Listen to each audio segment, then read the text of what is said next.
So somebody told you that the high definition cameras, you're not quite as Brad Pitt like in them? They did say that, yeah. They said it was because we got new cameras in the studio, and I did get told. I said to them, we got new cameras, and they said, yeah, the old ones really worked a lot better for you. That's mean. Was Yeah. it a man or a woman said that to you? That was a woman, yeah. Oh, really? Yeah. But any insults I get, I just take them as jealousy. Will you take these as compliments? Yeah, I take them as either compliments or just absolute jealousy. I don't dwell on them any further. And did anyone ever tell you look like Brad Pitt? No, not yet, but I think people have been thinking it. They're just a bit shy about saying. They're just a bit shy, yeah. They're just... Yeah. Now, moving onwards, the end of an era in Portlaoise Prison looks like 2025 is going to see the complete closure of the IRA wing. Yeah, I mean, it is an amazing story if you think back to the history of this country, where obviously the storing of IRA prisoners was like a huge issue in this. Storing of them? Well, how they were kept, how they were housed. Yeah.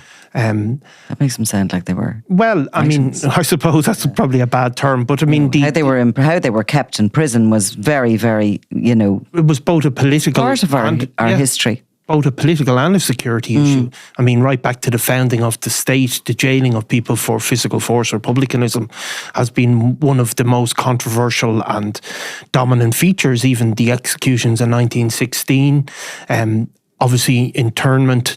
Then at a later point, also the treatment of how IRA prisoners were treated, both here and in the north, has been a huge issue. And obviously people will go back to the hunger strikers, the breakouts from Mountjoy.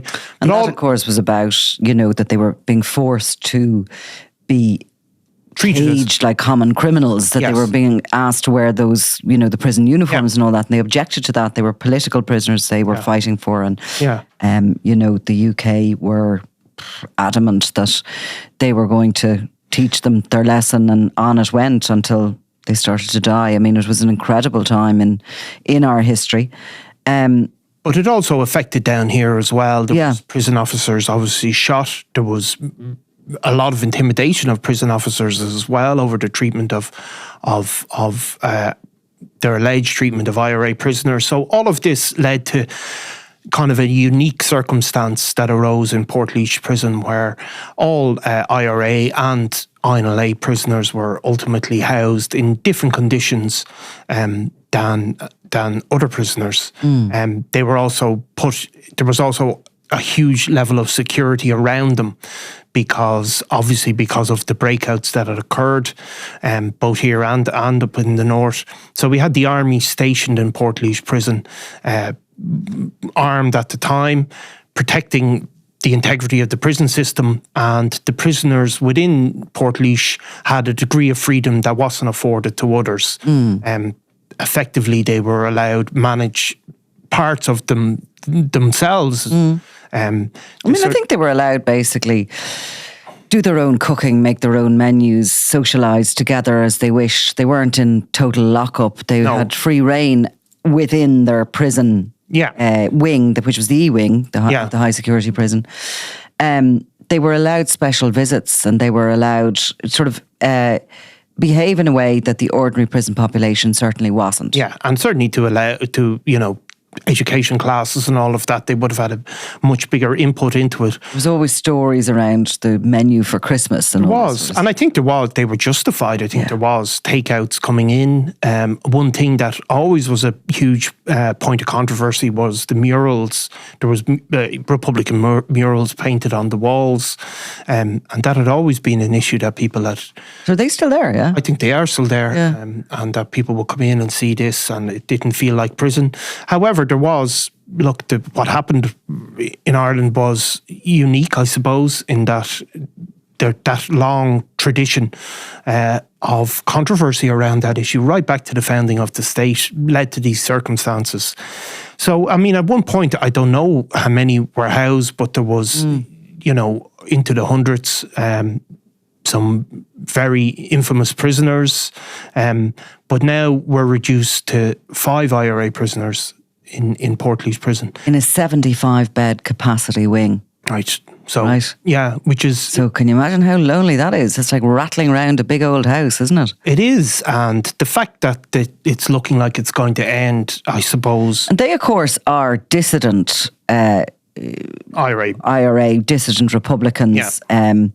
I mean, there is an argument that a lot of these individuals in more recent years and since the ceasefire, etc., they are really criminals operating with criminal gangs and, operating essentially as for hire as such. Now, we're going to talk about those that are in Portlaoise, and they would object to me saying that. Yeah. But nonetheless, so there's no IRA prisoners left, well, obviously. No provisional in the prison, IRA. Yeah. In the prison system. Yeah. And of course, the Good Friday peace agreement led to a lot of them being released. Anyway, Yeah. most of them, I think, really being released over the course of the years.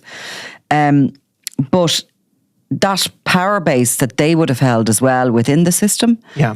and within our culture Yeah. is gone, because that was never handed over or very comfortably handed over to the dissidents. And I think as time has gone on, the dissidents are more and more seen as Yeah, but I mean... being common criminals. Yeah, if you look back to the provisional IRA, the tentacles they had within this ordinary society were huge, but they also controlled the communities, parts of the community in the north of Ireland in particular, where they were not just a paramilitary force, but they were also the force of law and order, the force of justice, rightly or wrongly. I mean, I think wrongly, but they would have done their own policing, all of that. So that mentality was transplanted into the prison. But in effect, the dissidents, beyond tiny pockets up in the north, maybe in Derry, they don't have that presence. I mean, they don't have that fear factor. The state aren't worried about, their attempts to collapse the peace process. They're a ragtag bundle, really, particularly down here, but also in the north. I mean, we've had the incredible stories over the last few weeks written by Stephen Moore. I don't know if you've read them in the Northern edition, where MI5 is really quite... I mean, you couldn't make it up, but MI5 have been texting people linked to the new IRA, texting their girlfriends and their friends and their mothers, saying, "Look, your son is in the new IRA. We know exactly what he's up to, and if you're caught moving any money or anything like that, or helping him in any way, you're going to be done." And they keep sending texts to various people, texting them, "This is MI5. We know what you're up to." Because I mean, the new IRA, of course, in Derry, we have had. In recent times, Thomas Ashmellan, seen as the leader of that grouping, coming down to Portlaoise Prison for a meeting with some of the prisoners that remain there. Yeah. The actual details of what that meeting was all about were never really properly came out, but he was refused entry, I think, to the prison at one point because there had been traces of ballistic traces or something found on him, and he was returned. As he returned over the border, he was arrested. Then he's somebody who there's a lot of controversy around him. He is heavily criticised for the way he has led that grouping. It is, as you say, very ragtag. You'd wonder what values of the old school IRA are there or were ever there. A lot of people believe they are. A lot of them are simply, if they do have political will, that they were born too late. Yeah. That they were just born too late. Yeah, peacetime soldiers, as they're called. Exactly. I mean, and others then just seem to be literally common criminals who would work with any organised criminal gang that would pay them.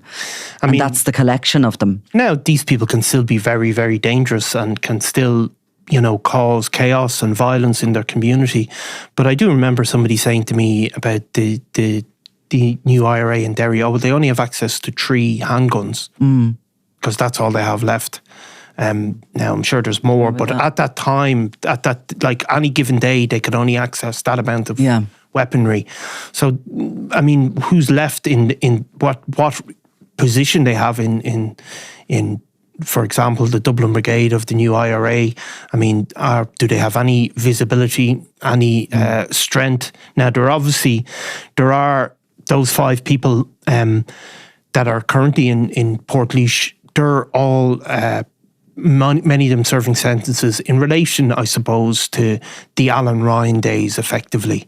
So the new IRA leader in the jail is Kevin Braney. He's a 49-year-old man from Tallaght, and he was convicted in 2019 of the murder of the dissident Republican Peter Butterley in 2013. Yeah, now Peter Butterley was killed. Shot, he was killed in the aftermath of Alan Ryan's murder.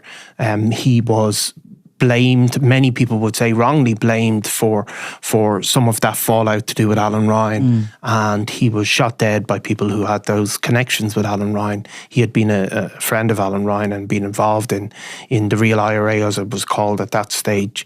So that's Kevin Braney. Some of the other people are Edward McGrath, I think 41. He's from Springfield and Tallaght, and Sharif Kelly, who's 53. Yeah, I mean, Edward McGrath is a really interesting example. He was a football coach. He'd been involved in underage soccer. By all accounts, like a harmless sort of character, not one of these hard men, pumped up guys that had surrounded themselves with Alan Ryan. But he'd become involved with that crew, going to the players' lounge and all of those things, and had got himself involved in a murder, and ended up serving a life sentence for what you have to say. I mean, this would have been a guy who had every chance of going on to live a fully normal life without any links to criminality, and got sucked into that world. Sharif Kelly would also have been part of. There was a lot of people done for that murder. There was, I think, 6-7 people that appeared. It was chaotic, and it was all kind of under surveillance and being recorded. A lot of it by the Special Detective Unit from memory at the time. Yeah. Darren Murphy, who's 54 and was convicted of the murder of Eamon Kelly in Killester in Dublin too. Another part, really, of the Alan Ryan fallout. Yeah. He's in there as well. He's the fourth. And the fifth criminal who's on the landing, but he isn't a convicted killer, is Sean Walsh, and he's from Douglas and Cork. He's on remand in the jail, is wanted in Northern Ireland on charges including directing terrorism. Now, those 5 prisoners, because they retain that, they're classified still as Republican prisoners, and they are still entitled to those privileges we spoke about earlier within the prison system that other inmates aren't. And I think they had their family, certainly the 3 Butterley killers were allowed to eat a kind of a Christmas dinner with their family members inside the jail. That was back in December of 22. We don't know whether they still incurred that this year. What we do know is last October, the army pulled out. Yeah. The army have moved out because the threat risk is so small, because I think it's more and more seen that these are, are they going to continue to retain their that status as Republican prisoners? Yeah, and do they pose a threat to the state? They absolutely don't. I mean, they may pose a threat to individuals within the state, but the state... It'd be such a blow to them and the egos that are involved in that. And no doubt. Now, there's other people convicted of crimes for the new IRA or the real IRA who are not on that wing. And is that by choice, or has it been? That is by choice or fallout. So there's a number of people who've disassociated themselves from that organisation that are now being housed in other parts of the prison system. So that's another aspect to it. Despite the sort of good conditions, there's other people that have come to court and said they no longer want to be considered members of the new IRA and are just living in the normal prison population. So that's another sort of sign of, it may be a sign of the lack of strength and pull within the organisation that people are openly willing to do that. If you recall, just last summer, the real IRA man Nathan Kinsella was transferred out of Portlaoise. He wasn't even in the wing. He was in the general population, and it was discovered that a Kinahan-linked hitman was sort of plotting to attack him. He was moved to the Midlands prison. He was somebody who once would have been seen or defined himself as a proud real IRA man, but when it came to going into prison, he wasn't going to mingle with the new IRA. No. I mean, there would have also been a very significant INLA wing, of course, there as well. With people like Desi O'Hare and Whacker Duffy at one stage, and I don't think there's anybody who's no, because I mean, we were speaking recently there in relation to Thomas Nicky McConnell getting convicted of the murder of Gareth Hutch. And they were largely a sort of an INLA or a new INLA cell structure that carried out that murder on behalf of the Kinahan organisation. So you have the likes of Eamon Cumberton, who would have been recognised as a member of the new INLA, along with Johnny Keogh, who has convictions in that regard. And they all just went into the general population of the prison because, of course, as well as everything else, it's the Kinahan population. Yeah. It's the gangland that is the stronger Yes. Force really within the prison now. 100%. I mean, if you look back in the day, in Portlaoise Prison, you had people like John Gilligan, you had Brian Meehan, you had the number one criminals, Marlowe Hyland, people like that. But even within Portlaoise at the time, they would have looked for people with, people like Desi O'Hare would have been seen, people of that paramilitary background would have been seen as the bosses, effectively. Mm-hmm. And the gangland criminals were, sucking up to them, basically, and looking for them to be taken under their wing. I mean, how times have changed, and the Hutch-Kinahan feud, one of the many effects it had was to put an end to any notion that Republicans could dictate what was going on, or that they were an army to be feared that no criminal gang could afford to take on. The fact was that it was the Kinahan cartel could hire hitmen from abroad, they could fly people over, they could pay tens of thousands to hitmen, something that the IRA and its various forms just simply couldn't do. Those days are never coming back. Well, the dissidents. The dissidents couldn't do. I mean, the provisional IRA. It was a change of, there was a lot of changes there. Yeah. If it was the provisional IRA in its heyday. Yeah, if it was. I don't think that the Kinahans would have been able to take control in that way at all. But the dissidents just aren't like that. I mean, the IRA. They're not as organised. They're not an army, really. No, they're not an army. That grouping, and they fall out and they split up and they rename themselves. But I mean, you're talking about, even I was talking back about the MI5 text, and they're texting these guys, and a lot of it is to do with money lending. Yeah. Around Derry. Oh, yes. So these guys, and look, I did see that, yes. Yeah, because so it's they've turned into sort of loan sharks. Yeah, it's loan sharks. Against the community?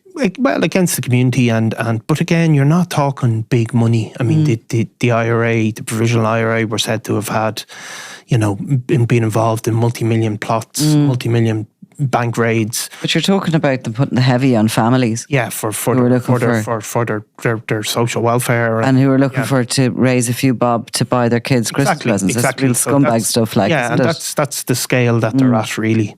So I wonder, wouldn't it be fascinating? And of course, because it's a jail and it's a working jail, there's absolutely no way that a wing of that could be in any way open to the public.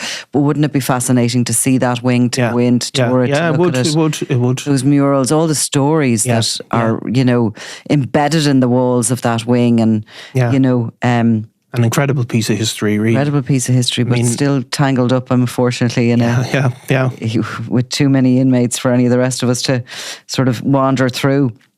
I love those jail visits. Yes, they are. I find them fascinating wherever I go. Yeah, they really tell a story about about a community and about the history of a place. I mean, I was in Alcatraz, I remember once, but it tells a history of society. In the Crumlin Road Jail. Belfast, good. Yeah. Really good. I mean, because well worth a visit. It tells not just about the criminals were there, but also how the people on the outside perceived them or wanted to perceive them, and what they wanted to happen to them.